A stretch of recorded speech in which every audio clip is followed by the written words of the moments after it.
up, everybody? Welcome back to the final episode of my favorite horror movies of all time, or at least of up to 2020. I didn't do a video last week. I got a little under the weather by drinking too much on my anniversary, so I was a little too exhausted to do it. So this week we're going to get both of the lists that would have been, so the top 14. Let's just get right into it. Number 14, Lost Boys. It's a 1987 American teen horror film directed by Joel Schumacher, starring Jason Patric, the Coreys, and a young Kiefer Sutherland. Our story follows a family moving to a small Californian town looking for a change, but instead they find a town filled with vampires.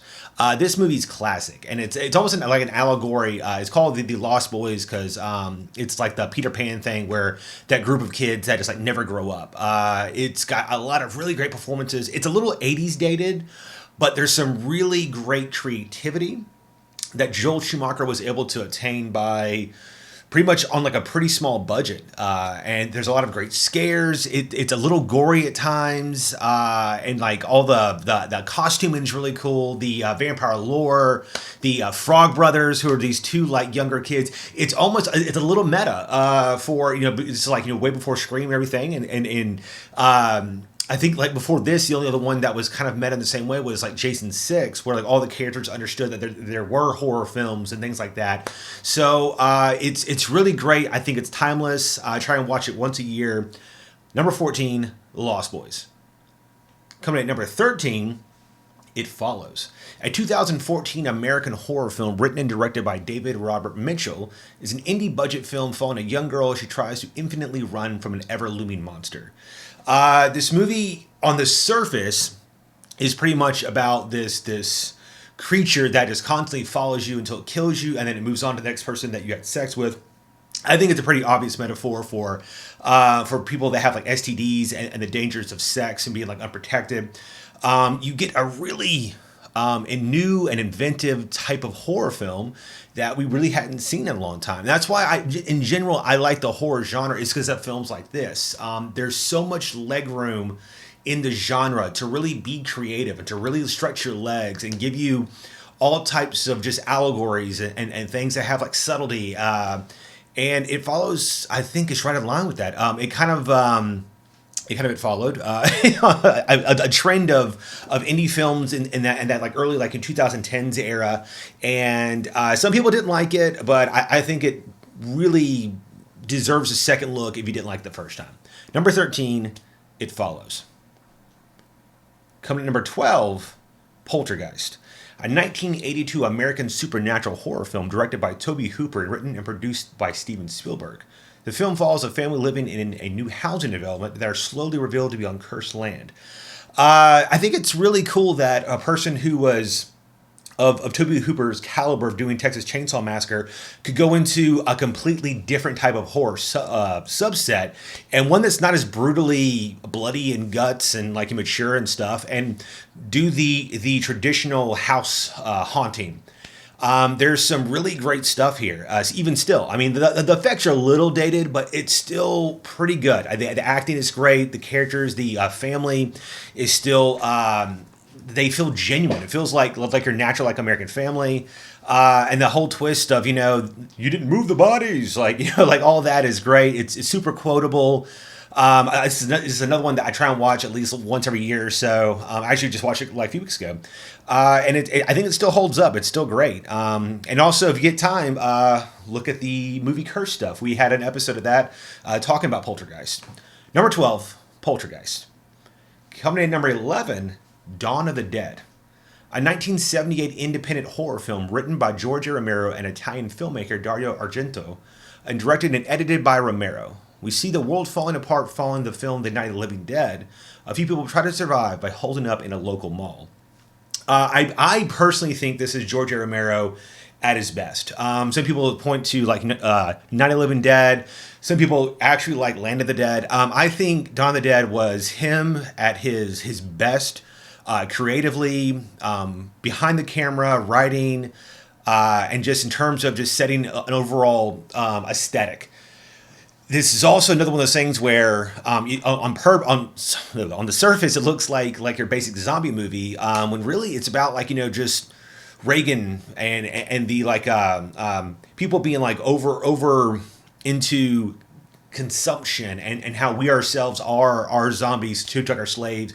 We're zombies to our technology and to our things in life. My words are just leaving me right now. But so there's this whole thing about people keep coming to the mall even though they're all dead.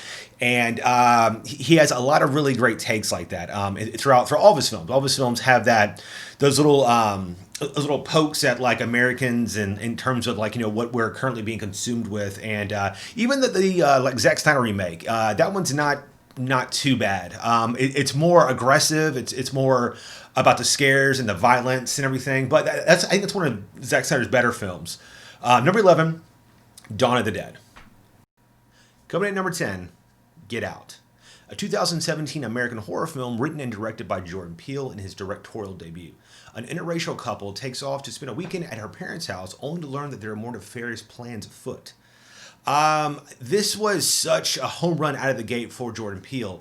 And this is, as I just said, is one of the great things about horror is that you can put so many stories and the horror element works in so many ways. And what's great here is there's a layer of racism, but it's not the traditional person in the South who's outwardly racist and cursing. It's this idea of the white liberal who thinks that they're in the right by saying certain things and acting a certain way, when in actuality they make black people feel very uncomfortable and they feel very untrusting. And so there's all these characters in here that don't believe that they're doing racist things because they think that they're giving power to black people, when in actuality that they're taking it away by using their talents and abilities to better themselves.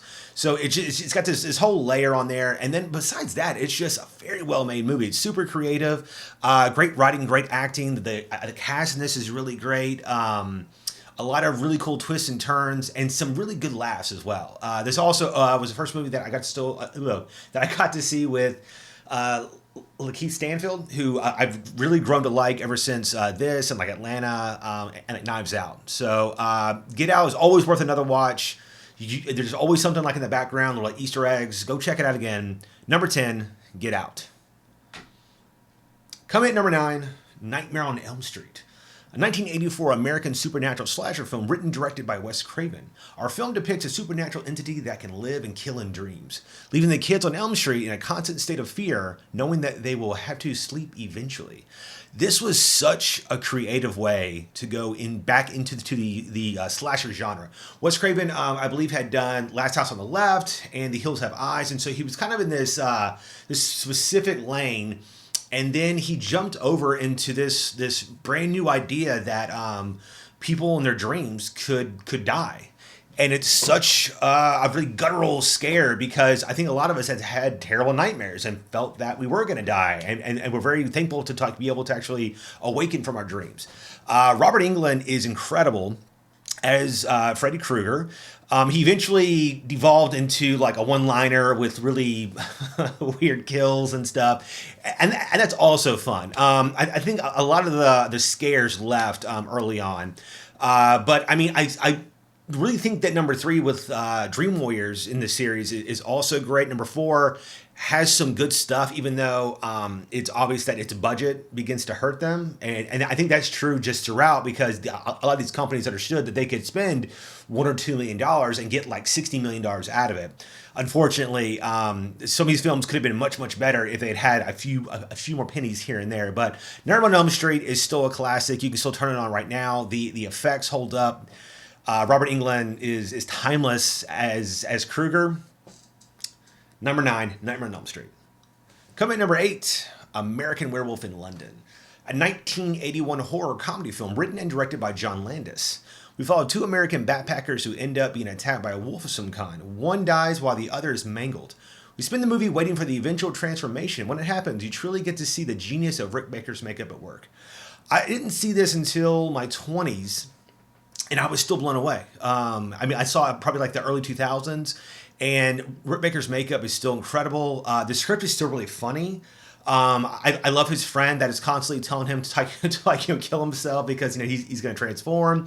And then when he finally does, it's so vicious. And then he goes on this tear in London. He's just killing people. And he's going in subway stations. how it ends, it makes it feel like how it might have ended too soon. I mean, I think that we were wanting to see a little bit more there. But maybe that's what's great about it, is that it's just this very short moment in time. And everybody stuck in London is always wondering what the hell happened. American Werewolf in Paris is also worth a watch. Not as great, but as entertaining. Number 8, American Werewolf in London. Coming in number 7, Shaun of the Dead. A 2004 horror comedy drama film directed by Edgar Wright that perfectly parodies the zombie genre while adding to the legacy with its own originality. I remember going and seeing this, and I thought it was going to be like a serious zombie movie, and what you get is something so much more. For a lot of people who think that the this probably came out during the peak of the zombie era, and it's freaking hilarious, man. I mean, Edgar Wright, as well as like Jordan Peele, just comes right out the gate, knocks it out of the park, and shows that they're going to be like a juggernaut for the next 10 to 15 years. Edgar Wright, and he brings such a passion and a love that's obvious there from horror movies and his filmmaking in general. There's so many Easter eggs in this. There's so many jokes. There's just so much to love in this film. Simon Pegg and Nick Frost have an obvious on-screen chemistry because they're all friends in college. I watched this. I had like an Edgar Wright run a few months ago. I watched all of his films in a row, and then all the behind the scenes talking points and stuff, and all that things. And I've watched videos on them, and there's just so many things to love and like. You can never go wrong. Shaun of the Dead, number 7. Go watch it if you've never seen it. Coming in number 6, Scream. A 1996 American slasher film directed by Wes Craven and written by Kevin Williamson. Wes Craven proves his legacy is real by breathing life back into the horror genre with a new take on the slasher genre that he helped create. We follow a group of teens who are killed one by one by a killer who is seemingly obsessed with horror movies. I think to all horror fans, this was a high five. It was so great. Because I think that in our minds, when we watch horror movies, we're always thinking, oh, this is what I would do. I would go here. I would go there. And like Jamie Kennedy's character is all of us embodied. He's that guy who works at Blockbuster, who's seen too many movies, who knows all the rules and stuff. And it set up so many things, little tropes or whatever. It's so smart. It showed that even later on in a person's career, you can still hit great shots. Wes Craven came right back here. It breathed life into this next half of his film career. It then spawned this huge franchise, but Ghostface is right up there now with Krueger and Jason and Chucky and all these guys or whatever. Just so much fun. I love it so much. I watch it all the time. Scream, number 6. Coming in at number 5, Invasion of the Body Snatchers. A 1978 American science fiction horror film directed by Philip Kaufman and starring Donald Sutherland. The unknown and paranoia are the true horrors in this film about aliens. We follow a small group as they try to avoid being replicated during an alien invasion. The whole cat and mouse of this film is great, that once our main characters figure out that there are aliens taking people over, you don't know who to trust, where that they can go. It has great performances from Donald Sutherland. Even this is one of Jeff Goldblum's first films, and I was shocked to see him here. He's great in this, and then he would later go on to do The Fly in Jurassic Park. But he's very young here, but you can see all those traits of his. And there's just so many great moments of horror here. The dog's head being part human and running up and shocking people. The final sequence where the lost female finds Donald Sutherland's character and she believes that he's still human, only to find out that he has been taken over. It's still kind of timeless. There's not a lot lost here. It's a little slow. It's got that slow burn of the 70s horror, but I think it pays off very well. There's some great tension throughout. And it's a great watch. Number 5, Invasion of the Body Snatchers. Coming at number 4, Halloween. A 1978 American slasher film directed and scored by John Carpenter. A small town is plunged into horror as a killer begins going house to house, killing teenagers. This is kind of like you can say Black Christmas is the first real slasher film, but Halloween is the one that was commercially so successful that it created this boom of these horror films in general that then copycats then came out, and what we now have. John Carpenter showed his greatness early on here, and that with a small budget he could give you a lot.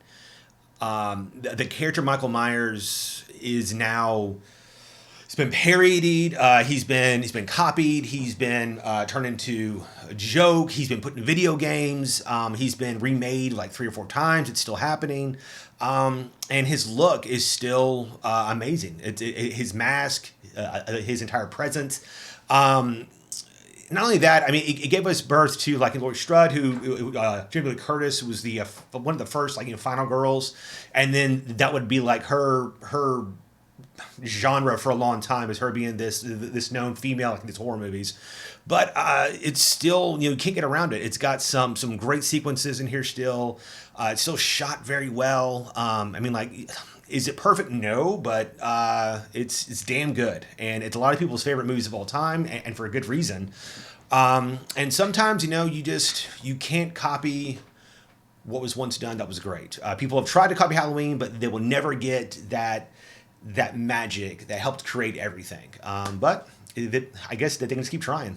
Number 4, Halloween. Number 3, Evil Dead 2. A 1987 American comedy horror film directed by Sam Raimi and starring Bruce Campbell. A classic story of people trapped in a cabin in the woods while evil from beyond stirs things up to come and kill them. I say classic when this was really one of the first ones to begin that entire trope. So much so that the cabin that they used is used in other films, an entire set location and everything. This is kind of cheating because I want to put Evil Dead 1 on here, but Evil Dead 2 is kind of a remake, but it's also kind of a sequel. Army of Darkness is also amazing, and the show Ash vs. Evil is also really great. I love all of this. Sam Raimi just brought like a new energy to that genre, and just creativity and passion. Bruce Campbell was this. I don't know if he would ever get the same opportunity unless his friend, also made a film. But he has just so much charm. He's so dorky in the first movie, and come full circle, he's this really cool guy that is blurting out one-liners and kissing chicks and stuff or whatever. He's just great, man. There's a lot of quotable lines in here. There's things that have been copied. This has also been remade over the years into a more brutal remake that's more about blood than the overall aesthetic. But Evil Dead 2, I know it's on a lot of people's lists. That's why that's not why it's on my list, but for good reason. It should be on your list. It's actually incredible. We wouldn't have a lot of things without Evil Dead 2. Number 3, coming at number 2, Alien, a 1979 science fiction horror film directed by Ridley Scott and written by Dan O'Bannon, starring Tom Skerritt and Sigourney Weaver. A film set in space aboard a beat-up spaceship of truckers that stumble upon a creature that begins to kill the crew. I love this for the reason that the setting is so obscure. It's so we're gonna have a really cool horror movie in space on a spaceship. Up to this point, there hadn't really been horror space done like this. I mean, 2001 is an entirely different take on technology, but this was a creature, a monster in a time where you think, okay, science fiction, people are more advanced, things like this can't affect us. And it's shot so well, so creative. The chest bursting scene is still one of the greatest scenes in movie history, simply for the fact that the crew who was filming didn't know about it, and so everybody's reactions are entirely genuine. It's amazing. Sigourney Weaver proved to be such an incredible heroine that people have been trying to emulate her for the last 40 years. Just awesome, and this created a really great career for her. And then Ridley Scott really showed that he had a lot of genius in this range. Alien is an incredible horror movie. It's one of my favorite movies of all time. It's still scary. The effects are really good still. Go check it out. Alien. Coming at number 1, John Carpenter's The Thing. A 1982 American science fiction horror film directed by John Carpenter, written by Bill Lancaster. A small team working in a remote Alaskan facility are stalked, killed, and replicated by an alien from another world. Paranoia filmed at its finest to go along with some of the best practical effects ever filmed by Rob Bottin. I don't know what I could say about The Thing. without rambling or sounding like a little schoolgirl. There's been hundreds of videos that have broken down everything from the behind the scenes to Rob Bottin's breakdown physically of all the pressure to create these incredible effects, to the film failing in the box office, failing with critics, only to find a second life as time went on. As now it's heralded as one of the greatest horror movies of all time, but it wasn't always like that. People didn't understand why it was great. You get these awesome performances from Kurt Russell, and this kind of also begins the whole John Carpenter, Kurt Russell train, and them doing films together. But there's just the idea that you don't know what's what and you can't escape is so powerful in this, and how fear can be such a crazy fucking motivator, excuse my language, that it's just you can't turn away. And this is also paced a little slow, but it's purposeful. And there's a lot of scenes where John Carpenter specifically shot things that were ambiguous so that people wouldn't really know. And people have been breaking down whether Kurt Russell is the thing at the end or if it's Keith David. It's shot purposely where Keith David doesn't have breath at the end. But then there's a comic book that comes out later that says that Childs is not a thing. And Carpenter said that that's canon. So, who knows? But that's what's great about it. It's so ambiguous. It's still, I watch this a few times every year. It's one of John Carpenter's greatest films. It's one of the greatest horror films of all time. It should be on your list. It's on mine. My number one, John Carpenter's The Thing. Guys, thank you so much for sitting with me through all of this. It was a lot of movies. Hopefully you went out and you watched some of them. Halloween is amazing. Until next year, I will try to have a whole new list of movies for you to go and watch. Happy Halloween. Until next time.